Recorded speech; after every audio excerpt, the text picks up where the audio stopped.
Mazmur 145 berkata, Tuhan itu dekat bagi setiap orang yang berseru kepadanya dalam kesetiaan. Tapi, pernahkah kamu merasa sudah berseru, namun dia terasa jauh? Mungkin karena selama ini kita hanya berseru tentang apa yang kita butuhkan, lebih dari sekedar mengakui siapa dia sebenarnya. Di video ini, saya mengajak kamu mengucapkan 7 pujian sederhana kepada Tuhan semesta alam untuk mengenal hatinya. Karena saat kamu mengenal siapa yang memegang hidupmu, badai yang paling besar sekalipun akan terasa kecil. Haleluya. Amin. 1. Ucapkan, Engkaulah satu-satunya Allah yang hidup dan nyata dalam hidupku. Ini didasarkan pada Kisah Para Rasul 17 ayat 24-25. Allah yang telah menjadikan bumi dan segala isinya, Ia yang adalah Tuhan atas langit dan bumi, tidak diam dalam kuil-kuil buatan tangan manusia dan tidak dilayani oleh tangan manusia seolah-olah Ia kekurangan sesuatu, karena Dialah yang memberikan hidup dan nafas dan segala sesuatu kepada semua orang. Ini pujian tentang siapa Tuhan itu. Engkaulah satu-satunya Allah yang hidup dan nyata dalam hidupku. Mengucapkan ini artinya kita mereset kembali jiwa kita ke kondisi Taman Eden. Bahwa Tuhan itu bukan solusi. Dia adalah sumber dari semua solusi. Aku butuh ini, aku butuh itu. Padahal Tuhan bukanlah distributor kebutuhan. Dia adalah sumber. Perbedaan antara pemasok dan sumber adalah pemasok bisa kehabisan stok. Sumber tidak pernah habis. Ketika kamu memuji Dia sebagai sumber, kamu sedang mengakui bahwa kamu datang bukan untuk mengambil, tapi untuk terhubung. Dan di dalam koneksi itu, semua yang kamu butuhkan akan mengalir secara alami. Seperti seorang anak yang memeluk ayahnya bukan karena ingin uang jajan, tapi karena merasa aman hanya dengan berada di dekatnya. Maka sebelum kamu minta sesuatu, pertama-tama kamu perlu ingat dulu siapa Bapa kita yang ada di surga. Haleluya. Amin. 2. Ucapkan, Engkaulah mata air hidupku dan satu-satunya kekuatan yang tak pernah habis. Ini didasarkan pada ucapan Yesus di Yohanes 4 ayat 14. Tetapi barang siapa minum air yang akan kuberikan kepadanya, ia tidak akan haus untuk selama-lamanya.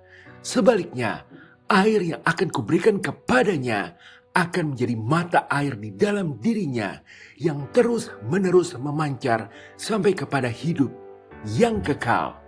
Dunia ini menawarkan minuman ringan, penawar haus sesaat, seperti pujian orang, saldo bank, atau hobi.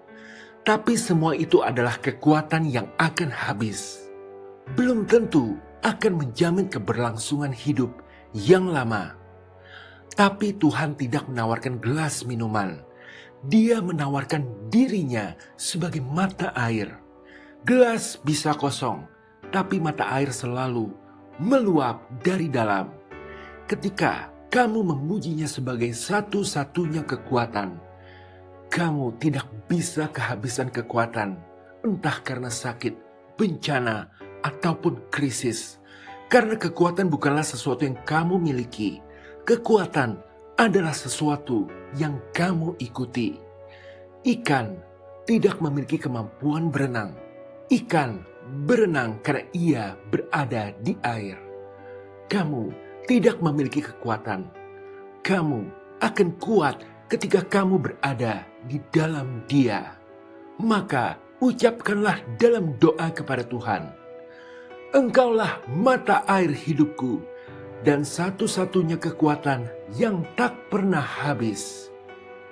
Pengakuan bahwa kamu sedang kembali ke sumber hidup serta energi yang sejati. Haleluya. Amin. 3. Ucapkan, Engkaulah yang maha tinggi, Raja di atas segala kemelut hidupku. Ini didasarkan pada Mazmur 103:19. Tuhan telah menegakkan tahtanya di sorga dan kerajaannya berkuasa atas segala sesuatu.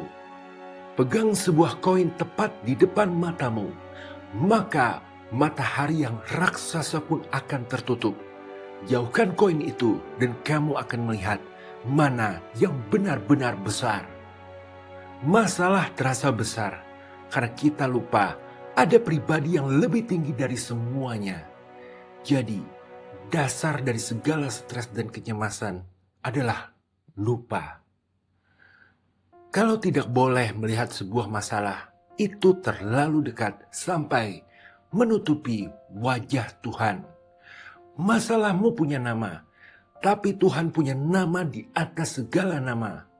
Masalahmu adalah sakit, Tuhan punya nama Yehovah Rafa, Tuhan adalah penyembuhku. Demikian yang lain, masalahmu adalah kekurangan, Tuhan punya nama Yehovah Jireh, Tuhan menyediakan. Maka ucapkan pujian itu dan biarkan perspektifmu berubah ke posisi yang seharusnya. Haleluya, amin.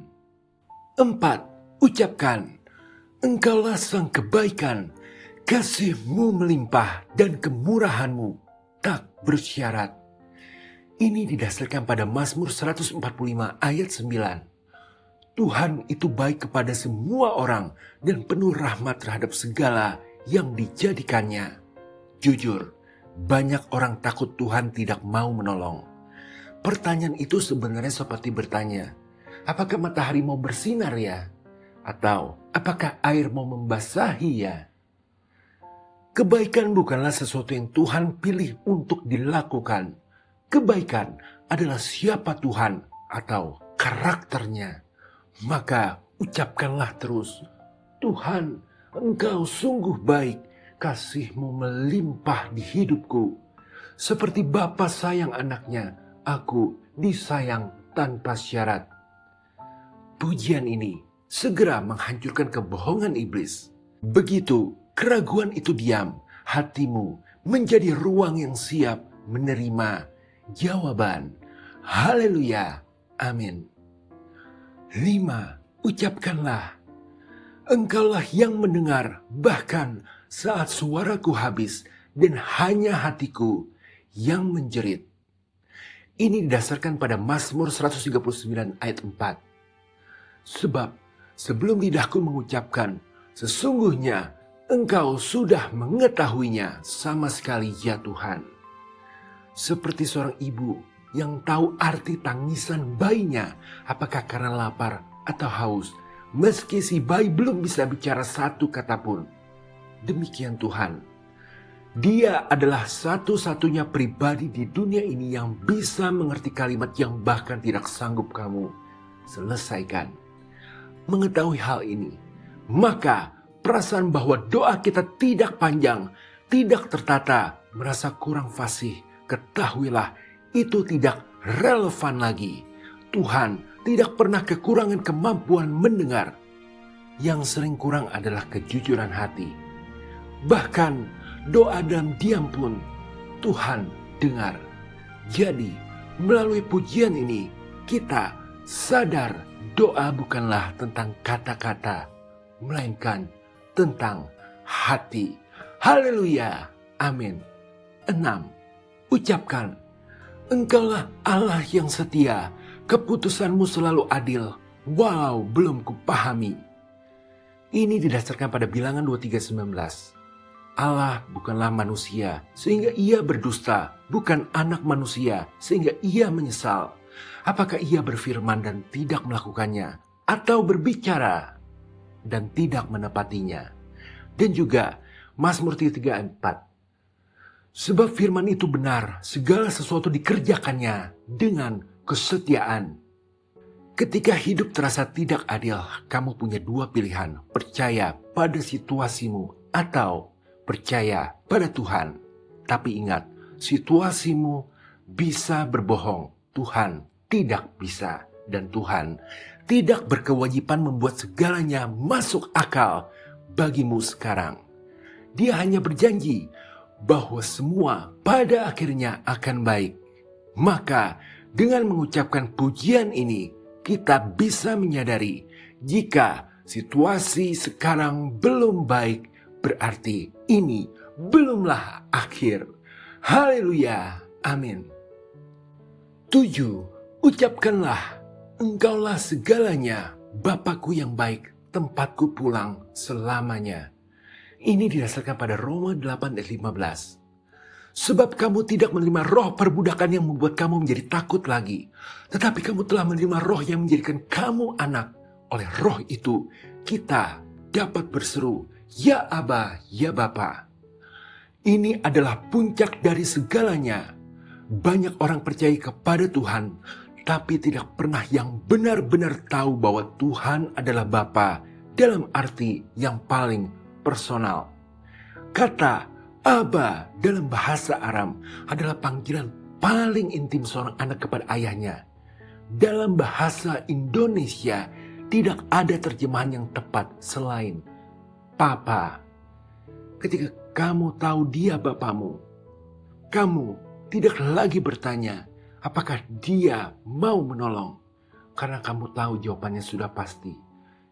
Ya, karena aku anaknya. Haleluya. Amin. Luar biasa. Jadi, 7 pujian untuk Tuhan ini mengajarkan kepada kita bahwa saat badai masih menggelora, kita harus kembali mengingat siapa Tuhan kita yang ada di surga. Kembali ke sumber kekuatan kita. Tengoklah yang maha tinggi. Di sana, masalah kita bukan lagi ancaman. Percayalah kepada Bapa yang tak pernah pelit, sebab bahkan isak tangis kita yang tak terucap pun sudah didengarnya. Dan saat segalanya terasa tak masuk akal, berpeganglah pada satu hal, Tuhan kita tetap benar, karena pada akhirnya Dia bukan sekedar Tuhan yang ada, Dia adalah Bapa kita sendiri, dan Bapa tidak pernah membiarkan anaknya terlantar, bahkan celaka. Haleluya. Amin. Akhir kata, jika berkenan, terus dukung Liga Doa dengan like, share, komen, subscribe, dan lain-lain. Terima kasih telah menonton. Tuhan Yesus memberkati.